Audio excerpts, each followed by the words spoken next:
And I'll end with that question, and I apologize. That's the one I'd like to end on, because Lindsey was a close friend of mine. So I've known Lindsey for many years. I knew him before even the first Trump campaign, but I didn't know him well. And I spent a lot of time with him in the first term. In fact, I remember a meeting with him in the then chief's office in the first few days of the Trump administration, talking about the legislative agenda. And I spent a lot of time with him in the first term. But in the campaign of 2024, and then in the days in the transition afterwards, is when I would say that I really had the chance to really get to know Lindsey as a person, as an individual, and we would joke with each other all the time and say, "Isn't it amazing how far our own relationship has come?" I would joke with Lindsey. I said, "Lindsey, you used to say some pretty terrible things about me in the press," and I said, "Lindsey, I hope you appreciate that I showed incredible restraint. I never attacked you back." And he said, "Yeah, I do remember that. I did appreciate that, though you certainly could have if you wanted to. But by the time I saw no reason to, because the job typically of a staffer is to stay behind the scenes and not get out in front." But I said, you think about it now, here we are, and we're working on every policy every day together. We're having phone calls about deficit policy, welfare reform, about border security, everything else. And I said this to him. I'm so glad I got the chance. I said, it's so amazing that we've had the chance to get to become close friends, and I want you to know how much your friendship means to me. And I remember this conversation very distinctly. And again, you don't think that your friends are going to suddenly disappear. And I'm very grateful that I had the chance to get to say that to him before he ended up passing on. But Lindsey was just so fundamentally good to us, to all of us. Every time we never needed anything at all, when we called Lindsey, without question, without hesitation, he would help out. I think it's important for people to see the fullness of the picture of Lindsey Graham and why people liked him as much as they did. Because he was so generous in heart and in spirit. I still honestly almost haven't really processed that he's gone, because it was so completely sudden. Just there talking to him one day, and then you get the news report, and you're just struck with grief and shock the next. Look, at a practical level, we have to also say Lindsey was the most effective, consistent advocate for the president's agenda in the Senate. And that is a historical legacy that will always belong to him. His role in passing the first reconciliation bill, his role in driving so many of the president's priorities, and his ability, as few others can, to be able to muscle things through the Senate. That's a real skill, and it speaks to his lifetime of relationships in the body. Lindsey was of a mold that I don't think we're going to see again for a very long time.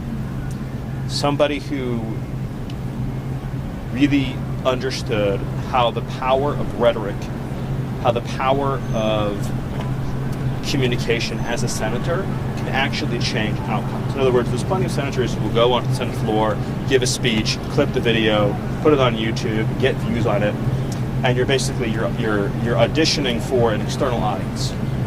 Lindsey was speaking as a senator to other senators. So much of the Senate, unfortunately, has become a body of fake debate and fake deliberation. In other words, hearings, they're talking to cameras, and again, to a micro audience they're trying to build at home. Or if they're speaking even behind closed doors, right? They're just trying to cement their position for the record, and then someone will go out and link to Politico who said what did it. Lindsey really believed he could change people's minds through the force and persuasion of his rhetoric. And he proved time and time again that he could do that. And that is a very rare and special gift. The term career politician is typically a pejorative in America. Understandable reasons why. I probably use it as a pejorative as much as just about anybody. But there's such a thing as a noble career politician. And that's what Lindsey was. Lindsey was a person whose chosen vocation, whose chosen path in life was to be a politician in the best and highest and noblest sense of the term, the most virtuous sense of the term, to serve others, to serve the country. And you look at the arc of Lindsey's career, the fact that he became one of the most important allies of President Trump and MAGA and the America First movement in what now turned out to be the last act of his career is such a fitting tribute to the man. All of us, in the course of our professional lives, as times and circumstances and events change, will be confronted with news, information, or circumstances that we can either choose to ignore or we can choose to absorb into our actions and our worldviews. Lindsey heard what the voters said, what the voters wanted, what the voters believed, and more importantly than that, he came to believe it too.